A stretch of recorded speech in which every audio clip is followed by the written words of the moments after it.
अस्सलामुअलैकुम नाज़रीन, एक नई वीडियो के साथ मैं हूं आपका मेज़बान रज़ा अब्बास। पाकिस्तान के फील्ड मार्शल आसिम मुनीर इस वक्त इंतहाई अहमियत के हामिल दौरे पर हैं और वो चीन का दौरा कर रहे हैं। इस विज़िट का अंदाज़ा जो है वो शायद पाकिस्तानी मीडिया को उस हद तक ना हो या पाकिस्तान के जो सियासी हल्के हैं उन्हें उस हद तक अंदाज़ा ना हो, लेकिन इस विज़िट का सही मानों में अगर किसी को अंदाज़ा है तो वो भारत है, भारत का मीडिया है और भारत की स्टेट है। उसकी क्या वजह है वो मैं आपके सामने रखूंगा। इसके साथ साथ जो सिपरी जो एक इदारा है, जो एक थिंक टैंक के तौर के ऊपर है, जो इस खत्ते के हवाले से, जो पूरी दुनिया में फॉरेन अफेयर्स के हवाले से या फिर सिक्योरिटी नुक्ता नज़र से जो चीज़ों को देख रहा होता है, जो सिचुएशन को समझ रहा होता है, उसने अपनी एक रिपोर्ट जारी की है पाकिस्तान के पॉइंट ऑफ व्यू से। वो रिपोर्ट क्या है वो भी जानना बड़ा ज़रूरी है और ये दोनों खबरें ज़ाहिर है आपस में जुड़ी हुई हैं। और एक आखिर में हम खबर में बात करेंगे डूबते को तिनके का सहारा। इस वक्त चूँकि ये बात में मुहावरा मैंने इसलिए दोहराया कि ऑपरेशन सिंदूर के बाद जो भारत को मुसलसल नाकामियाँ हो रही थीं सिफारती तौर के ऊपर भी, जंगी मैदान के अंदर भी, उसमें कोई उससे नैरेटिव नहीं मिल रहा था कि वो किस तरह से अपनी पोजीशन को किसी न किसी हद तक कुछ रजिस्टर्ड करवाने की कोशिश करे। तो वो कोई जवाज़ अगर कहीं से भी नहीं मिला, दुनिया से कहीं नहीं मिला, अक़वाम मुत्तहिदा से कहीं नहीं मिला, तो वो पाकिस्तान तहरीक इंसाफ के जो खैबर पख्तूनख्वा के वज़ीर आला हैं अली अमीन गंडापुर, उन्होंने ये जवाज़ भारत को दे दिया है और भारत के मीडिया को दे दिया है। और यही वो वजह है कि अब आपको वो बयान उनका बहुत तेज़ी के साथ चलता हुआ नज़र आएगा। ये ख़बरें बड़ी अहम है जो कि आज के इस व्लॉग में आपके सामने रखेंगे, मगर उससे पहले आपसे दरख्वास्त के वीडियो को लाइक और चैनल को सब्सक्राइब ज़रूर कीजिएगा। पहले इसी अहमियत के हामिल विज़िट के हवाले से हम बात करेंगे, जिसमें पाकिस्तान के फील्ड मार्शल आसिम मुनीर, वो विजुअल आपने देखे होंगे कि चाइना के जो वज़ीर ख़ारजा हैं उनके साथ बड़े अच्छे माहौल में, खुशगवार अंदाज में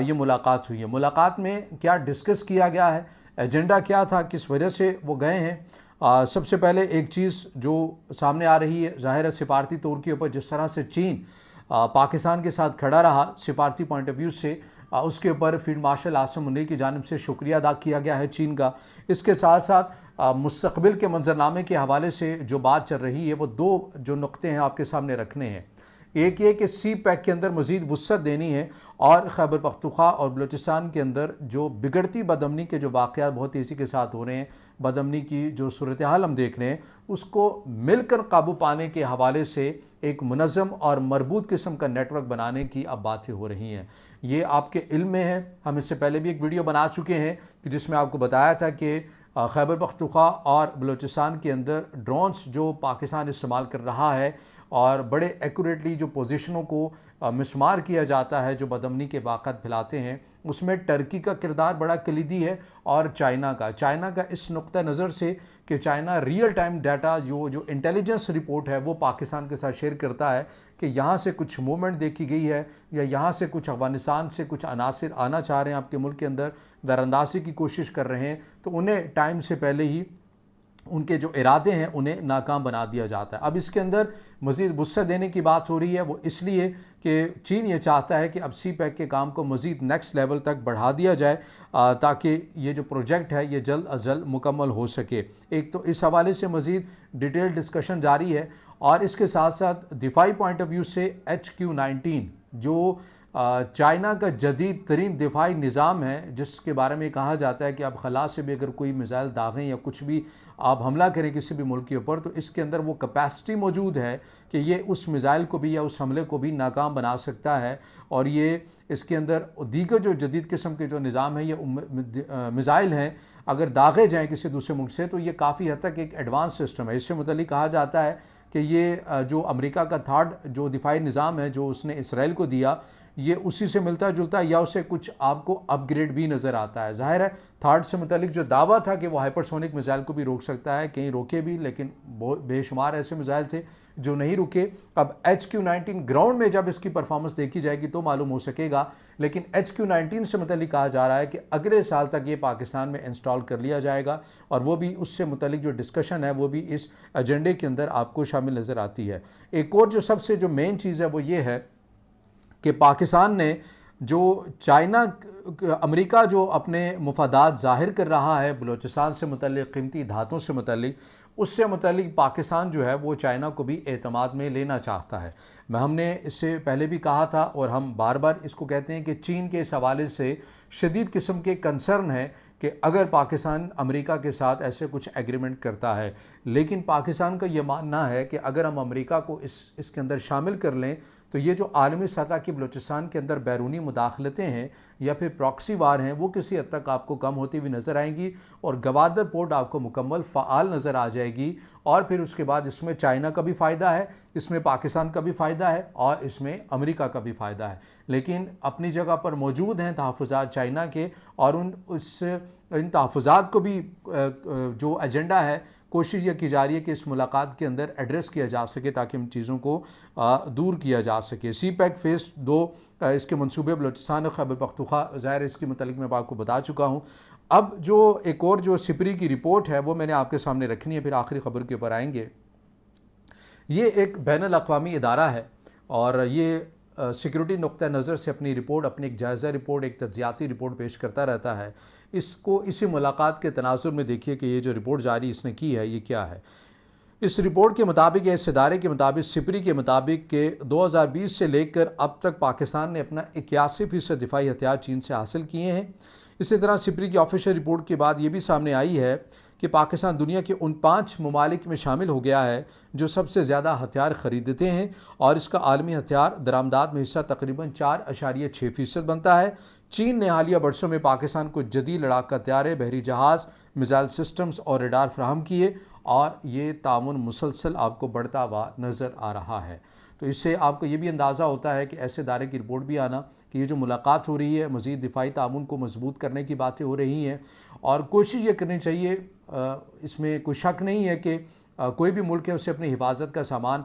इकट्ठा करना चाहिए, लेकिन कोशिश ये भी करनी चाहिए कि जहाँ पर हम हथियारों की दौड़ के अंदर लग गए हैं तो वहाँ पर हमें अपने मुल्क के अंदर जो गुर्बत है उसके अंदर भी नज़र दौड़ानी चाहिए। हमें अगर कोई दूसरा मुल्क हम पर जंग मुसल्लत कर दे तो ज़ाहिर हमें अपने मुल्क का दिफा ज़रूर करना है, लेकिन कोशिश ये करनी है कि हमें अपने ताल्लुकात बेहतर सवार करके, ताकि मैं हमेशा इस बात को कहता हूँ कि पाकिस्तान और इंडिया का हल इन लड़ाई झगड़ों में नहीं है। यूरोप से सीखिए, यूरोप ने भी ऐसे ही सीखा है, लड़ लड़ के एट द एंड इस नुक्ते के ऊपर पहुँचे हैं कि लड़ाई किसी मामले का हल नहीं। अगर हमने अपने लोगों को खुशहाल रखना है तो हमें आपस की जो सरहदें हैं इन्हें नफ़रतों की बजाय मोहब्बत में तकसीम करना होगा और इसी से मुल्क के अंदर या दोनों मुल्कों के अंदर गुर्बत का जो खात्मा है वो कमी होगी। बहरहाल ये दोनों तरफ से हथियारों की रेस जारी है, लेकिन पाकिस्तान से मुताल्लिक़ जो रिपोर्ट है ये वो आपके सामने रखी है। अब बात करते हैं आखिरी खबर के हवाले से जो खैबर पख्तूनख्वा के वज़ीर आला अली अमीन गंडापुर, उनकी जानिब से जो स्टेटमेंट आई है वो मिनवन आपके सामने रखूँगा। वो स्टेटमेंट क्या है जिसकी वजह से भारत को ऐसा लग रहा है कि कोई ख़जाना हाथ में मिल गया है भारत की मीडिया को। उन्होंने कहा कि खैबर पख्तूनख्वा के वज़ीर आला अली अमीन गंडापुर ने प्रेस कॉन्फ्रेंस में कहा कि ISI और MI पर इल्ज़ाम ये आयद करते हैं कि वो पुलिस की गिरफ्तार बदअमनी के वाक़यात करने वालों को रिहा करवाते हैं क्योंकि वो गुट तालिबान को खुफिया ऑपरेशंस के लिए इस्तेमाल करते हैं। अली अमीन गंडापुर ने कहा कि हमारी ISI और MI ने ये कहा कि ये हमारे लोग हैं, हमें इनकी ज़रूरत है और इन्हें रिहा करवा दिया जाता है। उनका मौक़िफ़ था कि अगर वाकई ज़रूरत है तो इन अनासिर को फ़ौज में भर्ती कर लिया जाए या फिर कहीं और भेज दिया जाए माज़रत के साथ, ना कि शहरी इलाकों में इनको भेजा जाए। यह बयान भारतीय मुबस्सरीन के मुताबिक इस गुट तालिबान बयानी को तक़वियत देता है। यानी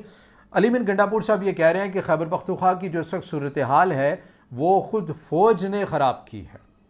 अब आप ये अंदाज़ा लगाइए कि आप कितनी बड़ी जो चीज़ है वो आप मुहैया कर रहे हैं अपने उस मुल्क को जिसे ऑपरेशन सिंदूर के बाद कुछ भी हाथ में नहीं आया, उसे अब आपकी स्टेटमेंट हाथ में मिल गई है और वो खुशी मना रहा है, खुशी के बाजे बजाते हुए आपको नज़र आ रहा है कि देखिए देखिए इनके तो अपने वज़ीर आला ने ये बात कर दिया कि फ़ौज ऐसी जो चीज़ें हैं वो बनाती है और फिर उसके बाद ये पहलगाम वाक़े के ऊपर भी ऐसे अनासर को इस्तेमाल किया गया, चीज़ें की गई। लेकिन बाहर इस स्टेटमेंट के ऊपर ज़्यादा कुछ बात करने वाली है नहीं है, क्योंकि जिस तरह पाकिस्तान तहरीक इंसाफ की पॉलिसी है कि हमेशा उन्होंने रियासती इदारों के अगेंस्ट ही जाकर खड़े होना है। लेकिन फिर वही सवाल है, हम मुल्क की सियासत के ऊपर ज़्यादा बात नहीं करते हैं क्योंकि बहुत कुछ तलखियाँ भी हैं। और उसकी जो बुनियादी बात, आखिरी बात मैं ये करूँगा कि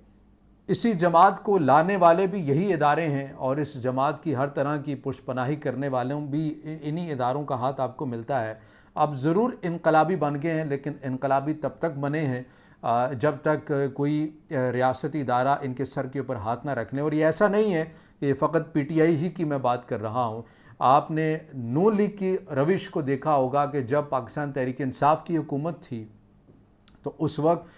नून लीग का क्या नारा होता था, वोट को इज्जत दो का नारा, और पाकिस्तान तहरीक इंसाफ उस वक्त रियासती इदारों का दिफा करती थी। अब जब से नून लीग को हुकूमत में लाया गया, किस तरह लाया गया वो भी सबके सामने है। तो फिर उसके बाद आप नहीं सुनते हैं वोट को इज्जत हो का नारा, लेकिन तहरीक इंसाफ जो उस वक्त रियासती इदारों का दिफा किया करती थी, अब वो ख़ुद को इनकलाबी कहती है और रियासत मुखालिफ कहती है। बहरहाल ये पाकिस्तान की जो सियासत है ये उसके अंदर ये चीज़ें हैं। लेकिन अली अमीन गंडापुर साहब ने अपनी जो स्टेटमेंट दी है, ज़ाहिर अब इसे बैनुल अक़वामी सतह के ऊपर भी देखा जाएगा, इसकी तशहीर की जाएगी, इसको नशर किया जाएगा। तो बहरहाल ये अब तक की अपडेट हैं जो आपके सामने रखी हैं। अगर आप समझते हैं कि वीडियो मालूमाती है फिर इसे ज़रूर लाइक भी कीजिएगा, कमेंट्स में ज़ाहिर ख्याल ज़रूर कीजिएगा और चैनल को सब्सक्राइब भी।